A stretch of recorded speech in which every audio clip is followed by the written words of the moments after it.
U.S. Secretary of State Marco Rubio has said that Trump's Middle East envoy, Steve Witkoff, has been working day and night for weeks on Gaza ceasefire negotiations. Rubio also said that he was confident that there could be a ceasefire agreement any day now, wherein at least half the hostages would be released, including the deceased ones, and that at the end of the day, 60-day period, the remaining hostages would be released. Rubio further added that there was a very simple solution to what was happening in Gaza. He called upon Hamas to release all hostages and lay down their arms. Rubio's comments come days after Witkoff said that U.S. was cutting short its involvement in the negotiations, claiming that Hamas had shown a lack of desire to reach a ceasefire. Now we are joined by Ross Feingold. He's a political analyst, joins us live from Taipei, Taiwan. Thank you, Ross, for joining us today. Good to see you. Now, Secretary of State Marco Rubio has expressed confidence, but given the stalemate negotiations, how realistic is Rubio's optimism? Also, Secretary Rubio has called for a simple solution. How practical or oversimplifies is this view according to you? Most likely, Secretary of State Rubio said this based on his knowledge of the status of negotiations. So we'd have to assume that there's some truth to what Rubio said.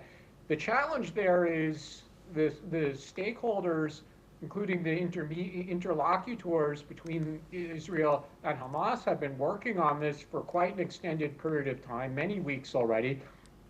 At other times, it seemed like they were close to reaching a ceasefire agreement, and yet they never reach it, in large part because the negotiating positions of Hamas and Israel, as far as we know, have been very far apart. Hamas wants a commitment from Israel that the war will end and Hamas can remain. Israel's position is that Hamas needs to lay down its weapons and to leave Gaza forever.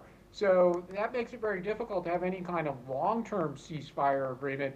At best, there could be a short-term ceasefire agreement, but we've been there before with short-term ceasefire agreements. We know that they didn't last permanently. Yes, and Ross, now what role does Hamas's stance on these negotiations play in this equation?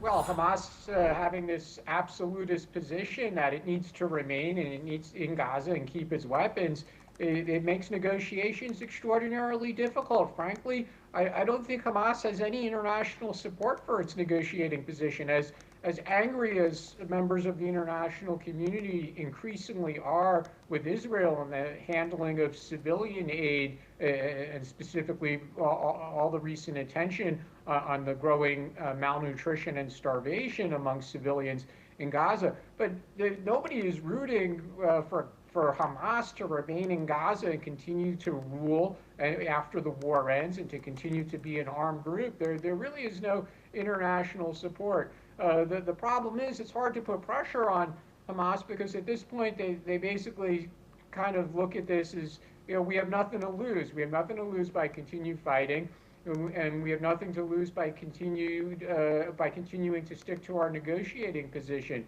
So that, again, that makes the negotiations extraordinarily difficult.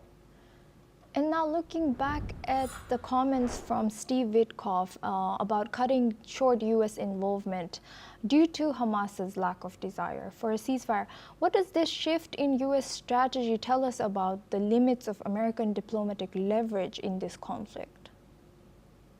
I'd be cautious about reading too much into what Witkoff said in that regard, or the exit from talks or the return to the United States of U.S. negotiators, because, again, we've been there before where it seemed like things were close. There was active participation of Qatar, United States, and Egypt as intermediaries, and then talks seem to fall apart. The intermediaries go home, and then the talks begin again. So this might have just been some kind of a negotiating tactic by Witkoff when he said that and when the U.S. team departed. And again, based on Rubio's recent statements, it seems that the intermediaries are back at work and that there is once again possibility for a ceasefire. So can the U.S. still be an effective mediator still?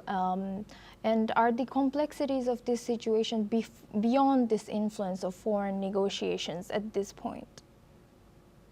the involvement of the intermediaries, Qatar, the United States, and Egypt, it has worked before. It has produced ceasefire. So it does appear that there seems to be a role. And also, the two warring sides, Israel and Hamas, they generally have welcomed the participation of the intermediaries, including the United States.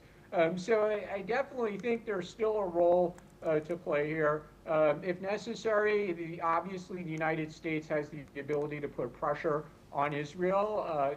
Israel has not been responsive at all times to the positions of the Trump administration, but generally Israel is responsive to United States pressure. So certainly there's still a significant role in these ceasefire talks for the United States. Yes, thank you very much, Ross Feingold, for joining us today and sharing your expertise as a political